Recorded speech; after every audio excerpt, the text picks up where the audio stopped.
নমস্কার বন্ধুরা, সংস্কৃত হিন্দি পাঠশালায় তোমাদের সকলকে স্বাগত জানাই। আশা করি তোমরা সকলে ভালো আছো। এর আগে একটা ভিডিওতে বাংলা হিন্দি স্ট্রাকচারে যে ভিডিওটা আমরা শুরু করেছিলাম, সেখানে 3টে পার্ট ছিল দেখেছিলাম। তো সেই 3টে পার্টের মধ্যে আমাদের যে ইম্পর্টেন্ট পার্ট, যেটা সব থেকে ভেরি ভেরি ইম্পর্টেন্ট, সেটা ছিল টেন্সের পার্ট। তো সেই টেন্সের পার্টের মধ্যে আমরা প্রেজেন্ট টেন্স এবং পাস্ট টেন্স নিয়ে আলোচনা করে ফেলেছি। তো এখনো যারা তোমরা ওই ভিডিওগুলো দেখোনি, তারা ঝটপট ওই ভিডিওগুলো দেখে নাও। কারণ পরের পাঠে যখন ভিডিওগুলো আসবে, আগেরগুলো যদি না দেখে থাকো তাহলে তোমাদের বুঝতে একটু অসুবিধা হবে। আজকে আমরা যে পার্টটা নিয়ে আলোচনা করব, টেন্সের আর একটা পার্টই বাকি রয়েছে, সেটা কি ফিউচার টেন্স। তো সেই ফিউচার টেন্স নিয়ে আলোচনা করব। তো দেখো, পাস্ট টেন্স পড়ার সময় সেই পাস্ট টেন্সে আমরা এমনি সাধারণত জানি যে 4টে ভাগ: simple past tense, past perfect, past continuous আর পাস্ট পারফেক্ট কন্টিনিউয়াস। তো সেই পাস্ট টেন্স পড়ার সময় দেখেছিলাম যে হিন্দির কথা বলছি। তো হিন্দিতে পাস্ট টেন্স পড়ার সময় দেখেছিলাম 3টে ভাগ ছিল: সিম্পল পাস্ট, পাস্ট পারফেক্ট আর পাস্ট কন্টিনিউয়াস। পাস্ট পারফেক্ট কন্টিনিউয়াসের কোনো পার্ট ছিল না অ্যাকচুয়ালি। এই আরেকটা যে পার্ট পাস্ট পারফেক্ট কন্টিনিউয়াস, এটা আলাদা করে ইংলিশে থাকলেও হিন্দিতে এর প্রয়োজন নেই। তো সেরকমই ফিউচার টেন্সেও সেই একই, ফিউচার টেন্সেও আমাদের 3টে পার্ট পড়তে হবে। একটা হচ্ছে প্রথম সিম্পল ফিউচার টেন্স, দ্বিতীয় হলো ফিউচার কন্টিনিউয়াস, আর ফিউচার পারফেক্ট টেন্স। তো এই 3টে পার্ট পড়লে আমাদের ফিউচার টেন্স সম্পর্কে জানা হয়ে যাবে এবং ফিউচার টেন্স সম্পর্কিত যে বাক্যগুলো, সেগুলো আমরা জানতে পারবো। তো ফিউচার টেন্স মানে হচ্ছে যে কাজটা এখনো ঘটেনি, ভবিষ্যতে ঘটবে, মানে সামনে ঘটতে চলেছে, সে কাজটা এখনো শুরু হয়নি বা ঘটেনি। তো এরকম বোঝায় কি ফিউচার টেন্সে। আর সিম্পল ফিউচার মানে হচ্ছে সাধারণ ভবিষ্যৎ। মানে আমি যাব, আমি বই পড়বো, আমি ফুটবল খেলবো, মানে যে কাজগুলো এখনো করিনি অথচ আমি সামনে করব, সেটাই ভবিষ্যতে যেটা আমি করব, সেটাই হচ্ছে সিম্পল ফিউচার। তো দেখো, আগের টেন্সগুলোর মতোই সিম্পল ফিউচার টেন্স মানে বুঝতে পারছি সাধারণ ভবিষ্যৎ কাল। এই সিম্পল ফিউচার টেন্সের ফর্মুলা, আগে যে টেন্সগুলো পড়েছি তাতেও একটা ফর্মুলা দেখেছি, subject plus object plus verb, এরকম যে ফর্মুলা দেখেছি, ঠিক সেই একই ফর্মুলা ফিউচার টেন্সে। সিম্পল ফিউচার টেন্সের ফর্মুলা হচ্ছে subject plus object plus verb. ভার্বের সঙ্গে মানে রুট ভার্ব থাকবে। তারপরে থাকবে কি ফিউচার মার্কার। ফিউচার মার্কার মানে যেটা দিয়ে ফিউচারটা বোঝানো হয়, মানে ভবিষ্যৎটা তুমি বোঝাবে, যে বাড়ি যাবে, খেলবে, খাবে, এই যে বে যেগুলো বলছি, ব বে, এগুলো যেটা দিয়ে বোঝাবে সেটা হলো ফিউচার মার্কার, মানে ফিউচার চিহ্নিতকরণ, ভবিষ্যৎ। সেটা আমরা করি এই গা দিয়ে, গে দিয়ে আর গি দিয়ে, এই 3টে দিয়ে আমরা চিহ্নিত করি। তাহলে ফর্মুলাটা হলো subject plus object plus root verb plus future marker, বা সংক্ষেপে আমরা বলতে পারি এফএম। যেগুলো হচ্ছে গা, গে আর গি। যখন এই উদাহরণগুলো বলবো তখন এই গা, গে, গি এদের ব্যবহারগুলো ক্লিয়ারলি বুঝতে পারবে। তো এটা হলো আমাদের ফর্মুলা। আরেকটা কথা বলে রাখি, তো কিছু কিছু বাক্যে তো দেখবে যে অবজেক্ট আছে, মানে কোনো কোনো বাক্যে আমরা জানি যে অবজেক্ট থাকে, মানে কর্ম আছে, আবার কোনো কোনো বাক্য আছে যেখানে কর্ম নেই। যেমন যদি বলি আমি পড়বো, এখানে কোনো কর্ম নেই, মানে আমি যে কি পড়বো সেটা তো নেই, উত্তর নেই, তাহলে আমি পড়বো, এটা যেমন কর্মহীন একটা বাক্য। আবার যদি বলি যে আমি বই পড়বো, আমি কি পড়বো, তখন কিন্তু কি এর উত্তর আসছে, সেখানে এটা হচ্ছে কর্মযুক্ত বাক্য, মানে এতে অবজেক্ট আছে। তাহলে ফর্মুলাটা শুধু একই, যখন অবজেক্ট থাকবে তখন ফর্মুলাটা হচ্ছে এটাই, subject plus object plus root verb plus হচ্ছে ফিউচার মার্কার। আর যখন অবজেক্ট থাকবে না তখন হচ্ছে ফর্মুলা হলো সাবজেক্ট, অবজেক্ট যেহেতু নেই তাহলে অবজেক্টটা বাদ দিয়ে প্লাস রুট ভার্ব, রুট ভার্বের সাথে ফিউচার মার্কার। তো দেখো, সেরকম উদাহরণই কটা দিয়েছি। প্রথমটা বলছে আমি যাব, তাহলে আমি যাব, আমি আমি কি যাব বা কি, এরকম কোনো কর্ম এখানে নেই, শুধু আমি যাব। তাহলে এখানে ফর্মুলাটা হবে শুধু subject plus root verb plus হচ্ছে ফিউচার মার্কার। তো সেটাই হয়েছে, আমিটা হয়ে গেল ম্যা, আর তারপরে রুট ভার্ব যাব, যা, আর তার সঙ্গে ফিউচার মার্কারে করে হয়ে গেল উঙ্গা, जाऊंगा, मैं जाऊंगा। এই যে ফিউচার মার্কার ছিল গা গে গি, তাহলে मैं जाऊंगा। তবে এটা হচ্ছে আমাদের ছেলেদের ক্ষেত্রে। এবার যখন আমি যাব এই কথাটাই মেয়ে বলবে, তখন কি হয়ে যাবে? মেয়েদের ক্ষেত্রে সাধারণত আমরা দেখেছি যে দীর্ঘ ইকার হয়, তাহলে গাটা গি হয়ে যাবে। তাই সেরকমই ম্যা যাও গি, তার মানে যাও এইটা হচ্ছে এক মানে রুট ভার্ব, এটা থেকে যাচ্ছে। তার সাথে গা যুক্ত হয়ে ছেলেটা বলবে, আর তার সাথে গি যুক্ত হয়ে মেয়েটা বলবে। তাহলে আমি যাব যদি ছেলে বলে তাহলে হবে ম্যা যাউঙ্গা, আর আমি যাব যদি মেয়ে বলে তাহলে मैं जाऊंगी। নেক্সট দেখো, আমি জল খাবো। আমি জল খাবো, তাহলে এবার যদি প্রশ্ন করি আমি কি খাবো? জল খাবো, তার মানে এখানে অবজেক্ট পাচ্ছি। তখন ফর্মুলাটা আমরা করব subject plus object plus root verb plus future marker. তো সেটাই করেছি। আমি হয়ে গেল मैं, এবার জল হয়ে গেল পানি, এবার খাবোটা কি হয়ে যাবে? যেহেতু জল তো আর চিবিয়ে খাওয়া যায় না, জলটা হচ্ছে পান করা, অ্যাকচুয়ালি আমি জল পান করব, খাবো মানে হলো পান করব। তাহলে কি হবে? পান করা, এটা হলো পিউঙ্গা। এটা হচ্ছে ছেলেদের ক্ষেত্রে। পিউঙ্গা, গা বলেছি যখন তখন ছেলেদের ক্ষেত্রে। এবার যখন বলবো যে मैं পানি পিউঙ্গি, গি যখন বলবো তখন সেটা মেয়েদের ক্ষেত্রে। তার মানে একটা কথা পরিষ্কার হয়ে যাচ্ছে যে মেল মানে ছেলেদের ক্ষেত্রে হয়ে যাচ্ছে কি গা, আর ফিমেল মেয়েদের ক্ষেত্রে হয়ে যাচ্ছে গি। এই দুটো জিনিস পাওয়া গেল। তাহলে আমি জল খাবো যদি একটা ছেলে বলে তাহলে সে কি বলবে? मैं পানি পিউঙ্গা। আর যদি মেয়ে বলে তাহলে বলবে मैं পানি পিউঙ্গি। নেক্সট উদাহরণ বলছে সে বই পড়বে। সে বই পড়বে অর্থাৎ হচ্ছে সেকেন্ড পার্সন দিয়ে, সে বই পড়বে। তাহলে এখানেও হচ্ছে কর্ম রয়েছে, কি পড়বে? বই পড়বে। তাহলে সেটা হয়ে গেল ও, আর বইটা হয়ে গেল কিতাব। এবার রুট ভার্ব তার সাথে ফিউচার মার্কার, তাহলে পড়বে পাড়, পাড় হলো পড়া। এবার এর সঙ্গে ফিউচার মার্কার মার্কার যুক্ত করে করব পাড়ে গা। এটা সে বই পড়বে যখন আমরা বলবো যে এটা ছেলেদের ক্ষেত্রে, সে বই পড়বে মানে সেই সে যে সেটা, সে যদি ছেলে হয় তাহলে হবে যে ও কিতাব পড়েগা। আর যদি সে বই পড়বে সে ব্যক্তিটা হলো মেয়ে যদি হয় তাহলে হবে ও কিতাব পড়েগি। মানে সেই একই, গা হচ্ছে ছেলেদের ক্ষেত্রে, গি হলো মেয়েদের ক্ষেত্রে। তাই ও কিতাব পড়েগা এটা ছেলেদের ক্ষেত্রে, আর ও কিতাব পড়েগি এখানে ঢয়শূন্য একার হবে পড়েগি, এটা হলো মেয়েদের ক্ষেত্রে। নেক্সট হচ্ছে তারা খেলবে, এটা প্লুরালে যাচ্ছে বহু বচনে।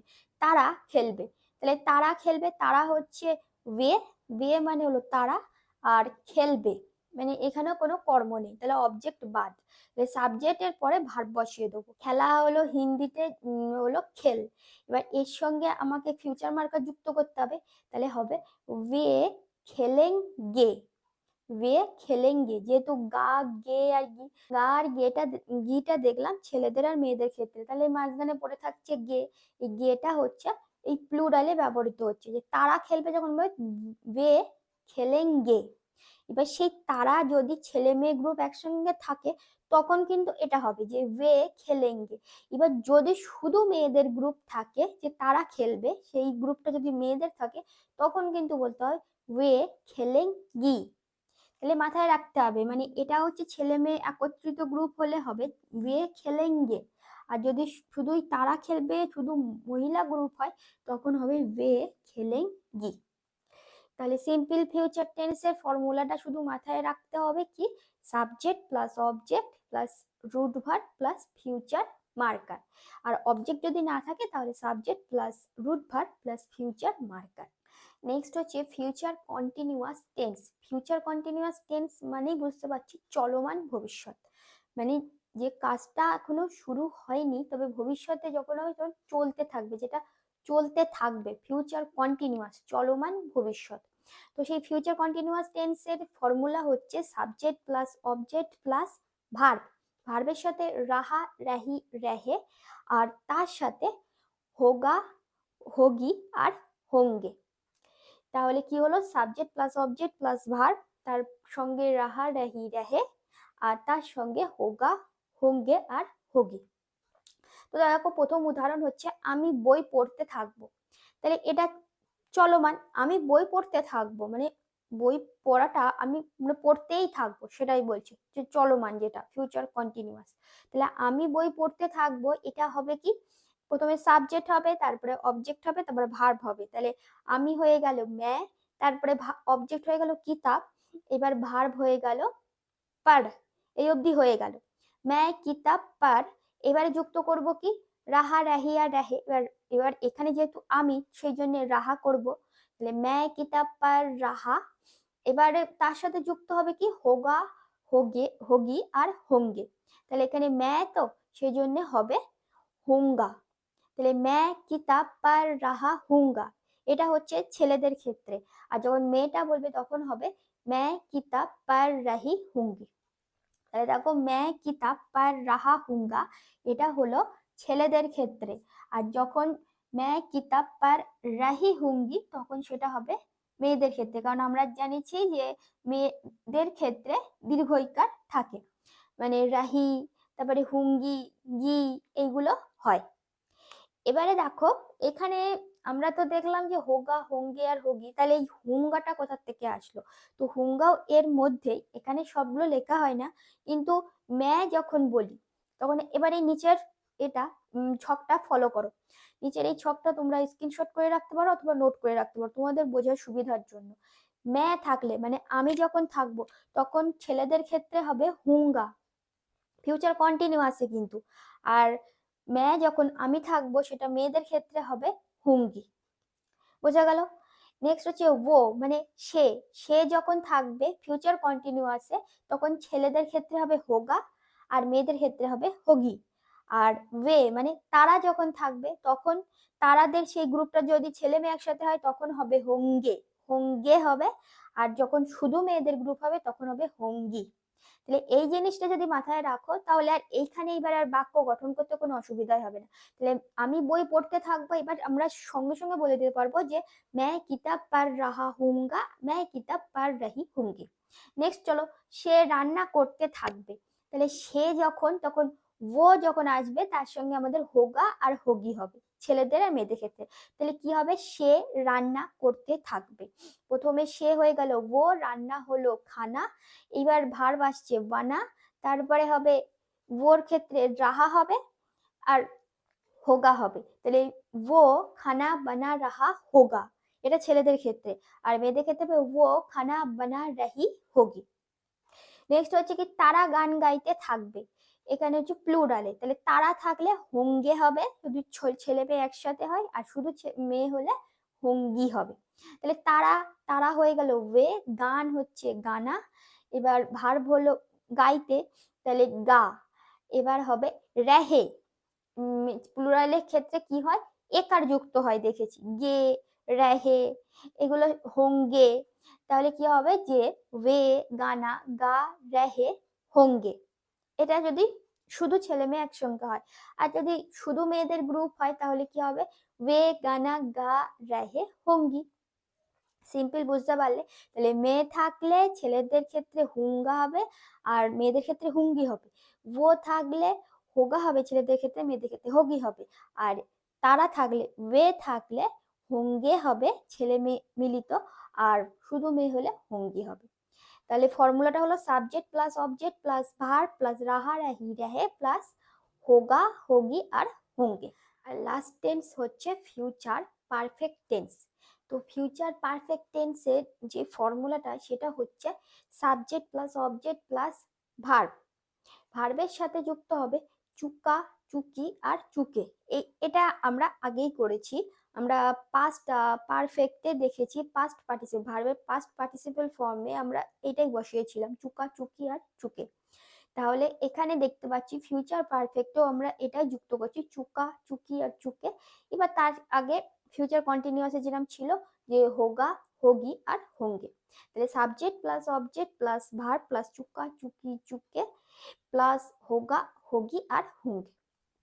তাহলে উদাহরণ দেখি এবার, আমি কাজ করে ফেলবো, আমি কাজ করে ফেলবো। তাহলে मैं काम कर चुका हूँगा। যেহেতু আমরা আগেই দেখলাম ম্যা থাকলে হুঙ্গা হবে ছেলেদের ক্ষেত্রে, আর ম্যা থাকলে হুঙ্গি হবে মেয়েদের ক্ষেত্রে, তাহলে এখানে আমাদের কি হুঙ্গা ব্যবহার করতে হবে বা হুঙ্গি ব্যবহার করতে হবে। তাহলে ম্যা হয়ে গেল সাবজেক্ট, কাজ হয়ে গেল অবজেক্ট, কাম কার হয়ে গেল ভার্ব, ম্যা কাম কার। এবারে আমরা বসাবো চুকা, ম্যা কাম কার চুকা আর হুঙ্গা, এটা হবে ছেলেদের ক্ষেত্রে ম্যা কাম কার চুকা হুঙ্গা। আর মেয়েদের ক্ষেত্রে হলে ম্যা কাম কার চুকি হুঙ্গি। নেক্সট হচ্ছে সে লিখে ফেলবে, সে লিখে ফেলবে। আর সের ক্ষেত্রে দেখেছি হোগা আর হোগি, তাহলে কি হবে সে লিখে ফেলবে। এই বাক্যর মধ্যে কিন্তু কোনো অবজেক্ট নেই, তাহলে আমাদের সাবজেক্টের পরে ভার্ব বসিয়ে ফেলবো। তাহলে वो লিখ চুকা হোগা, वो লিখ চুকি হোগি। এটা হলো মেয়েদের ক্ষেত্রে। লিখ চুকা হোগা এটা হলো ছেলেদের ক্ষেত্রে, আর লিখ চুকি হোগি এটা হলো মেয়েদের ক্ষেত্রে। আর বলছে তারা বই পড়ে ফেলবে, তারা যেটা মানে যদি ছেলে মেয়ে মিলিত গ্রুপ হয় তাহলে হোঙ্গে হবে, আর যদি শুধু মেয়েদের গ্রুপ হয় তাহলে হবে হোঙ্গি। তাহলে তারা বই পড়ে ফেলবে, এই বাক্যে আবার অবজেক্ট আছে, তাহলে वे, এবার অবজেক্ট বসাবো কিতাব আর চুকে হোঙ্গে, এটা হচ্ছে ছেলে মেয়ে মিলিত গ্রুপ। वे কিতাব পার চুকে হোঙ্গে। আর যদি শুধু মেয়েদের হয় তাহলে वे কিতাব পার চুকে, চুকেই থাকবে, মানে যখন ছেলে মেয়ে মিলিত হবে তখন যেমন চুকে হবে তখন, আর যদি শুধু মেয়ে হয় তখনও চুকে থাকবে, তবে প্লুরাল বহু বচনের ক্ষেত্রে। তাহলে वे কিতাব পার চুকে হোঙ্গি, তাহলে वे কিতাব পার চুকে হোঙ্গে, वे কিতাব পার চুকে হোঙ্গি। তাহলে ফর্মুলাটা হলো ফিউচার পারফেক্ট টেন্সে subject plus object plus verb plus চুকা চুকি চুকে প্লাস হোগা হোগি আর হোঙ্গে। তাহলে এখানেই শেষ হচ্ছে আমাদের বাংলা হিন্দি স্ট্রাকচারের যে তিনটে পার্ট, সেটা আজকে টেন্সের দ্বারা সম্পূর্ণ হয়ে গেল। কারণ বাংলা হিন্দি স্ট্রাকচার যেটা বাংলা বাক্য কিভাবে হিন্দিতে গঠিত হয় সেটা তিনটে পার্ট ছিল। প্রথম পার্টটা ছিল হচ্ছে বাংলা হিন্দির পরিকাঠামো, মানে বাংলা হিন্দি সেন্টেন্সের স্ট্রাকচার ছিল। নেক্সট ছিল জেন্ডার এফেক্ট অন ভার্ব, আর থার্ড ছিল আমাদের এই টেন্স। টেন্স হলো তিনটে ছিল এবং তিনটের মধ্যে চারটে করে ভাগ ছিল। তো সেখানে শুধু দেখেছি প্রেজেন্ট টেন্সের চারটে ভাগ, পাস্ট টেন্সের তিনটে ভাগ আর ফিউচার টেন্সের তিনটে ভাগ। তাহলে এই যে বাংলা হিন্দি স্ট্রাকচারের যে পার্টগুলো আমরা জানলাম, এই পার্টগুলো যদি তোমরা ঠিকভাবে মনে রাখতে পারো, এই স্ট্রাকচারটা যদি ভালোভাবে মনে রাখতে পারো, তাহলে এবার কিন্তু তোমাদের হিন্দিতে আর কথা বলতে কোনো অসুবিধা হবে না। নেক্সট আমরা এবার বিভিন্ন ধরনের এক্সাম্পল নিয়ে দেখব যে সেই বাক্যটা হিন্দিতে কত সহজেই আমরা বলতে পারছি। আজকে ভিডিও এখানেই শেষ করছি। যদি ভিডিওটা ভালো লাগে তাহলে অবশ্যই একটা লাইক করে দিও এবং পারলে কমেন্ট করে জানিও কেমন লাগলো। আর যদি তোমাদের কোথাও কোনো বুঝতে অসুবিধা থাকে তাহলে অবশ্যই কমেন্ট করে জানাবে। তো নেক্সট আমরা আবার নতুন একটা ভিডিও নিয়ে খুব তাড়াতাড়ি হাজির হব। আর তোমরা যারা নতুন এখন আমার চ্যানেলটিকে সাবস্ক্রাইব করে তারা ঝটপট চ্যানেলটিকে সাবস্ক্রাইব করে পাশে থাকা বেল আইকন প্রেস করে অল নোটিফিকেশন করে দাও, যাতে পরবর্তীতে আমি যখন ভিডিও আপলোড করব তোমরা যেন একটাও মিস না করে যাও। তো সবাই ভালো থাকবে, সুস্থ থাকবে এবং সংস্কৃত হিন্দি পাঠশালার সাথে এইভাবে যুক্ত থাকবে। ধন্যবাদ।